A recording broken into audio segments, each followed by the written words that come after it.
Hello प्यारे दोस्तों, स्वागत है आपका इंटरव्यू क्लासेस में। बात करेंगे आपके आज के पेपर के सोल्यूशन के बारे में। ये जोधपुर ज़िले का पेपर है, बिल्कुल ओरिजिनल है। जिनके अभी भी पेपर नहीं हुआ है इंग्लिश का जिन जिलों में, तो उनके लिए बेहतरीन प्रैक्टिस के लिए है, ठीक है ना, ताकि आपको पैटर्न पता लगे और क्वेश्चन ज़्यादा चेंज कुछ नहीं हो रहा है। जो बुक्स के जो क्वेश्चन हैं, जो हमने इंपॉर्टेंट क्वेश्चन किए हैं, जितने भी एक्सप्लेनेशन किए, लगभग उन्हीं में से आ रहे हैं। सारे वही है जो इंपॉर्टेंट, स्टोरी, लेटर हो गए, ग्रामर के टॉपिक तो बिल्कुल भी बदल नहीं रहे हैं, वैसे के वैसे क्वेश्चन आ रहे हैं, ठीक है ना। तो अगर आपने अभी तक चैनल को सब्सक्राइब नहीं किया तो कर लें। और नेक्स्ट जो आपके हिंदी है उसके लिए पेपर अपलोडेड हैं, जो भी इंपॉर्टेंट टॉपिक्स हैं वो सारे अपलोडेड हैं। आप एक बार पेपर जरूर देख लें। उसके बाद आपके जो भी एग्जाम है, चाहे आपका साइंस हो, चाहे एसएसटी यानी सामाजिक हो, संस्कृत हो, उन सभी के लिए जितने जिलों में पहले पेपर हो चुके हैं उन सभी के वीडियो सोल्यूशन यहाँ पे अवेलेबल है, आप यहाँ पे देख सकते हैं, ठीक है ना। चलिए देखते हैं अपने इसके कंप्लीट सोल्यूशन के बारे में कि किस प्रकार आपने आज पेपर कैसा किया है, ठीक है ना। चलिए देखते हैं। सबसे पहले आपको पैसेज दिया था, ठीक है ना, 10 नंबर का था, 10 क्वेश्चन पूछे थे। पैसेज आपके पढ़ा हुआ है, आराम से इसको आप एक बार और पढ़ सकते हैं, ठीक है ना। और जिन जिलों में जिन बच्चों को पढ़ना है वो एक बार वीडियो को पॉज करके पढ़ सकते हैं, ठीक है ना। चलिए देखते हैं। पहला क्वेश्चन पूछा, the biggest and the strongest animal is. सबसे बड़ा जो इस पैसेज में बात हो रही है किसकी हो रही है, तो हम कहेंगे एलिफेंट, ठीक है ना। अगला है, blue whale is the largest animal found on ocean but on the land. Largest animal, जमीन पे सबसे बड़ा कौन सा है, देखिए पानी में सबसे बड़ा कौन सा, व्हेल है, ब्लू व्हेल है, ठीक है ना। और जल मतलब जमीन के ऊपर कौन है, एलिफेंट है, ठीक है। अगला देखिए, long white teeth of elephant are called. कहने का मतलब पैसेज तो इतना इजी दिया था, इतना इजी, दोनों ही पैसेज बहुत इजी दिए थे, ठीक है ना। तो उनको क्या कहते हैं, टस्क कहा जाता है हाथी के दांतों को, ठीक है। Long nose of elephant is called, जो हाथी की लंबी नोज होते हैं उसे क्या कहते हैं, तो उसे कहते हैं ट्रंक, TRUN के ट्रंक, ठीक है ना। अगला देखते हैं। फिर हमसे पूछा कि what is the use of trunk for an elephant. Elephant के लिए किस यूज में होती है, तो यहाँ पे क्या काम आती है, यहाँ पे पढ़ा है, ठीक है ना, कि नोज कॉल ट्रंक, ट्रंक कहते हैं उसको। और ये काम आती हैं, pick up leaves from the trees, ठीक है ना, put them into the mouth, ठीक है, with the help of trunk, ठीक है ना, ये उनके काम आती है, ठीक है ना, नोज, ठीक है। अगला देखिए, नेक्स्ट क्वेश्चन क्या पूछा था। नेक्स्ट क्वेश्चन पूछा था कि elephants are found in India and, यहाँ पे बात हो रही है एक और जगह की, कि इंडिया में तो होते हैं और कहाँ होते हैं, तो और होते हैं अपने इंडिया एंड, ये पड़ा इंडिया एंड अफ्रीका, ठीक है ना। अफ्रीका भर देना था इसमें, एक नंबर आसानी से, ठीक है। अगला पूछा गया था आपसे कि elephant is largest animal but it has small and dash little. देखिए लार्जेस्ट एनिमल है लेकिन इसके स्मॉल क्या चीज़ है, देखिए स्मॉल है अपने स्मॉल टेल, टेल यानी पूंछ, एंड लिटिल आइज, और छोटी आंखें हैं, ठीक है ना। ये इस एलिफेंट की खासियत है, ठीक है।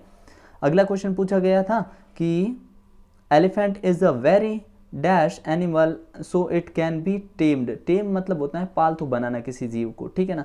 वेरी स्ट्रॉन्गेस्ट एनिमल है ये, तो इसको हम क्यों बना सकते हैं पालतू, क्योंकि ये वेरी इंटेलिजेंट एनिमल है, ठीक है ना, काफ़ी बुद्धिमान जीव होता है, इसको आसानी से ट्रेंड किया जा सकता है, सिखाया जा सकता है, ठीक है ना।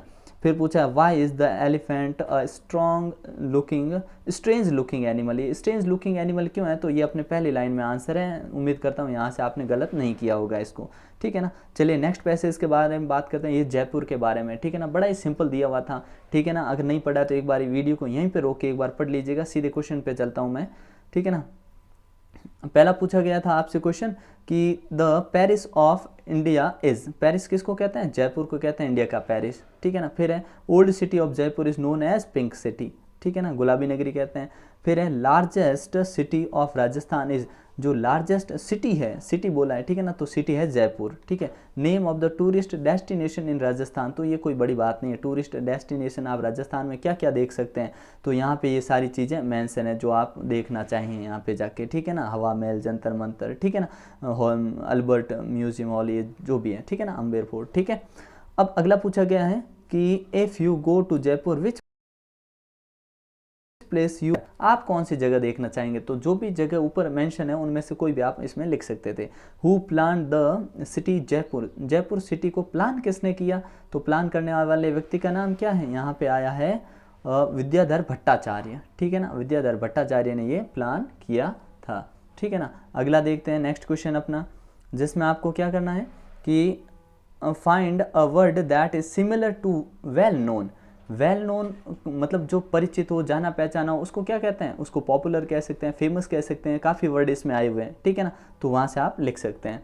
अगला हमसे क्वेश्चन पूछा गया है कि give a proper title of title और हेडिंग ऑफ दिस पैसेज, इस पैसेज के लिए आप प्रॉपर हेडिंग क्या दे सकते हैं, तो जयपुर, पिंक सिटी जयपुर ये दे सकते हैं, नहीं तो ये दे सकते हैं कि अमेजिंग, अमेजिंग स्टेट दे दीजिए, अरे अमेजिंग दे सकते हैं आप, कैपिटल ऑफ राजस्थान, ठीक है ना, ऐसे दे सकते हैं, कोई भी एक नाम दे सकते हैं आप सिंपल सा, ठीक है, खाली जयपुर भी लिख सकते हैं। अगला देखिए, find a word that is opposite to many, many का अपोजिट क्या होता है, मैनी का फ्यू यहाँ पे मिल जाएगा, और सेवरल का अपोजिट वर्ड आप लिख सकते हैं कि सिंगल, ठीक है, इसमें ऊपर आया हुआ है सिंगल, सेपरेट, जो भी लिखना चाहे लिख सकते हैं, ठीक है ना।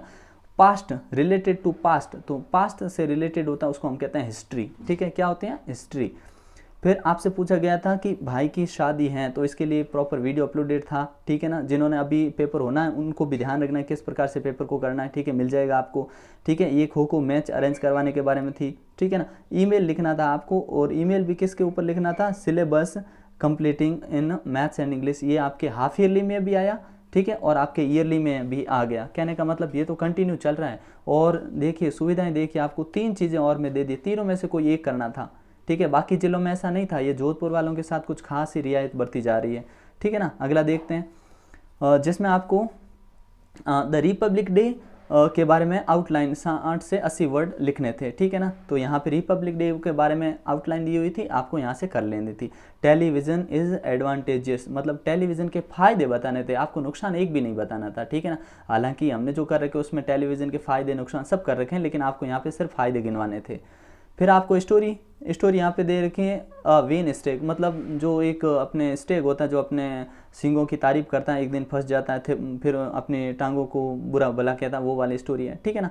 और नहीं तो आपको किस पे लिखना था, अगर ये नहीं कर पाए तो dialogue, a teacher you are a teacher, Prakash is a habitually late comer student, जो लेट आता रहता उससे आपको कन्वर्सेशन, बातचीत करनी थी, ठीक है ना। तो उसके ऊपर आपको 5-6 सेंटेंस लिखने थे, इस प्रकार से ये था। अब पार्ट सी देखते हैं, ग्रामर का पोर्शन, ठीक है, जो कि बहुत इंपॉर्टेंट है। द टेबल इज मेड, जो टेबल है वो मेड ऑफ, ठीक है ना, ऑफ प्रिपोजिशन आएगी, मेड के साथ हमेशा ऑफ लेना है आपको, ठीक है ना। प्रिपोजिशन अच्छे ढंग से अगर आपने पढ़ी तो गलती होने का चांस ही नहीं है। और नहीं तो आप, अगर आपके ज़िले में अभी पेपर होना बाकी है तो यहाँ से अभी भी आप प्ले लिस्ट में जाकर ये वाले कॉन्सेप्ट क्लियर कर सकते हैं। फिर नेक्स्ट है, the bagger was sitting under the bridge, bridge के अंडर ही बैठेगा, ठीक है ना। अगला देखते हैं, अंडर मतलब होता है कि ऊपर से ब्रिज जा रहा है, वो नीचे बैठा है, सरफेस टच नहीं है, उसके ऊपर से टच नहीं है, ठीक है। अगला क्वेश्चन हमसे पूछा गया, व्हेन यू केम, जब यहाँ आप आए, योर डॉग बार्क्ड मी, जब भी कोई एग्जैक्ट पॉइंट होता है तो हमेशा एट लगाते हैं, तो इसमें एट आएगा, ठीक है। The old man divided his property between Ravi and Radha, ठीक है ना। मे आई मतलब काफ़ी इजी सवाल, ये सवाल इन आता है इसमें, ठीक है ना, सोचने की जरूरत नहीं थी। डिटरमाइनर्स भरने थे, शानदार तरीके से समझाया हुआ था आपको, ठीक है। Ruskin bond is Anglo Indian, क्या साउंड आ रहा है, एंग्लो इंडियन, तो इसके आगे एन भर देना, ठीक है ना। अगला देखिए, prime minister host the flag at red fort, historical एक जगह है, तो इसके आगे द आर्टिकल आएगा, ठीक है ना। He drank dash milk that was in the glass, देखो जो दूध अपने गिलास के अंदर था वो पी गया, वो मतलब पूरा का पूरा पी गया। तो मिल्क जो होता है अनकाउंटेबल होता है, जिसको हम गिन नहीं सकते, तो फ्यू वाला ऑप्शन यहाँ कैंसिल हो गया। अब जो गिलास में था वो पूरा पी चुका है आदमी, तो द लिटिल आएगा, ठीक है। There is dash milk in the glass, अब यहाँ पे बताया नहीं है कि कितना है कि नहीं है, तो फ्यू तो यहाँ कैंसिल होना ही है, ठीक है। लिटिल यहाँ कहीं आया ही नहीं है, मैनी होता नहीं है, एनी होता नहीं है, नेगेटिव सेंटेंस नहीं है, तो सम, तो यहाँ पे क्या होगा, sum. I gave the beggar rupees I had, ये तो सेम टू सेम सेंटेंस करवाया हुआ है, ठीक है ना। आई हैड मतलब जितने थे ना उतने दे दिए, तो पैसों को तो गिन सकते हैं ना, तो लिटिल वाले ऑप्शन यहाँ खत्म हो जाते हैं। फ्यू और अ फ्यू तब लगाते हैं जब ना के बराबर हो, लेकिन अपने पास जितने थे सारे दे दिए, तो द फ्यू आएगा इसमें, ठीक है ना। अगला क्वेश्चन देखते हैं, जिसमें आपको वर्ब भरनी है। ध्यान रख दीजिए कि बी होता है ना, इसकी 3 फॉर्म होती हैं, क्या, फर्स्ट फॉर्म होती है इज, एम, ठीक है ना, और आर, ये 3 होती है। और सेकंड होती है वॉज और वर, ठीक है। थर्ड होती है अपने बीन, ठीक है ना, ये ध्यान रखिएगा। अब आपको किस प्रकार से करना था वो देखते हैं, कि पहला सवाल पूछा गया था, a star dash very bright, be की फॉर्म, टेंस यहाँ पे तारे हैं हमेशा चमकते हैं, कोई समस्या नहीं है। अ स्टार एक तारे की बात हो रही तो यहाँ पे आता इज, ठीक है ना, इसमें बनना था आपको इज। सेकंड देखिए, स्टार्स डैश वेरी ब्राइट, ठीक है ना, अब स्टार्स तारों की बात हो रही तो आर, ठीक है ना, आर वेरी ब्राइट, ठीक है। अगला है you and I, are good friends, क्योंकि देखिए दोनों अलग अलग है, दो सब्जेक्ट अलग अलग है, तो यहाँ पे क्या आएगा, आर आएगा, ठीक है ना। अगला देखिए many boys, many boys and बहुत सारे बच्चे हैं, तो हैव आना है, ठीक है। लेकिन मैनी अ बॉयज़, यहाँ पे ए लग गया तो यहाँ पे सिंगुलर आएगा, तो वॉज आएगा इसमें, ठीक है ना। अगला टेंस वाला देखिए बहुत ही आसान, जिसमें डू डज डिड आ जाए वहाँ पे हमेशा वर्ब की फर्स्ट फॉर्म भरनी है, सब्जेक्ट कोई मैटर नहीं करता, फिर एस ई एस कुछ मैटर नहीं करता, ठीक है ना। इसमें सिर्फ आपको गो भर देना था, ठीक है ना। फिर है डैश मी अ पेन यस्टरडे, पास्ट दिखा रहा है, तो पास्ट के लिए आप जानते हैं simple past gave second form भर देनी थी इसमें, ठीक है। अगला देखते हैं dash he eight an apple, देखो ईट एन एप्पल, ठीक है ना, मतलब यहाँ पे कोई ऐसी हेल्पिंग वर्ब भी आनी है, ठीक है। क्वेश्चन पूछा गया है, पास्ट के लिए कोई सेंस है नहीं, यहाँ पे ही आया, ही सिंगुलर होता है इसलिए डज करेक्ट होगा इसमें। अगला क्वेश्चन देखिए I dash mangoes before my father went to office, ठीक है ना। तो यहाँ आपने कहा बिफोर आया, बिफोर के पहले हमेशा हैड थर्ड फॉर्म आती है, ठीक है, और बाद में सेकंड फॉर्म आती है जो यहाँ पड़ी है, ठीक है। तो हैड ईटन, ये तो क्या हो गया, हैव ईटन है, ये नहीं होगा, हैड ईटन, ऑप्शन अपने डी करेक्ट हो जाएगा, ठीक है ना। फिर है he dash 2 hours late night, ठीक है ना। अब यहाँ पे स्टडी की बात हो रही है, ठीक है ना। अब देखिए यहाँ पे टाइम आया 2 hours लास्ट नाइट, ठीक है ना, 2 hours लास्ट नाइट, तो सेंटेंस को समझ के इसका आंसर देना है, he has been studying 2 hours last night, पिछली रात को वो इतना पढ़ा है, या फिर he had been studying for 2 hours last night, ठीक है। तो यहाँ पे ये ऑप्शन एकदम करेक्ट होगा, क्यों, देखिए लास्ट नाइट पास्ट को शो करता है, सिंपल पास्ट को, लेकिन यहाँ पे पास्ट के लिए आपके पास और कोई फ्यूचर प्रेजेंट का हिंट नहीं है, इसलिए has been, have been, will, ये सारे खत्म हो जाते हैं, ठीक है। तो हेड वाला ऑप्शन डी एकदम करेक्ट आंसर होगा आपका यहाँ पे, ठीक है ना। और 4 क्यों आया, 4 इसलिए आया, देखो सिंस इसके पीछे 4 है, चांस बनता था, लेकिन यहाँ पे विल हैव ये फ्यूचर की वजह से खत्म हो गया, इसमें 4 सिंस कुछ था नहीं, ये सिंस था तो सिंस यहाँ खत्म हो चुका था, ठीक है ना। ये एकदम डी ऑप्शन एकदम करेक्ट होगा, ठीक है।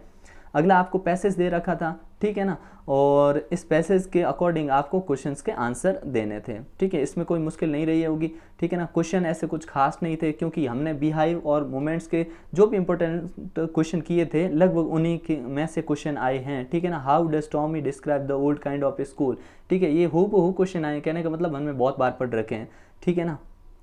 अगर आपकी पेपर नहीं हुआ तो आप चैनल की प्लेलिस्ट में जाकर देखिएगा, ताकि आप इनको अच्छे से कर लीजिएगा, ठीक है ना। स्टेंजा वाला अपलोड था वीडियो, और सेम टू सेम उसी में से स्टेंजा आया, कोई बाहर से नहीं आया, ठीक है ना। और पोइम जो इंपॉर्टेंट थी उन्हीं में से सवाल बन रहे हैं, ठीक है ना। तो ये इस प्रकार से आज आपका पेपर था, जर्मन सेव शूज लाइफ, ठीक है, ये सारे क्वेश्चन किए हुए हैं, ठीक है। तो अच्छे से तैयारी करिए, ठीक है। नेक्स्ट एग्जाम में उसके पेपर सारे यहाँ पे अपलोड हैं, आप प्लेलिस्ट में जाकर देखिए, आराम से तैयारी करिए, और जितने जिलों के पेपर मिल रहे हैं उन सभी के सोल्यूशन आपको मिलते रहेंगे, ठीक है। मिलते हैं नेक्स्ट पार्ट में, तब तक के लिए जय हिंद, जय भारत।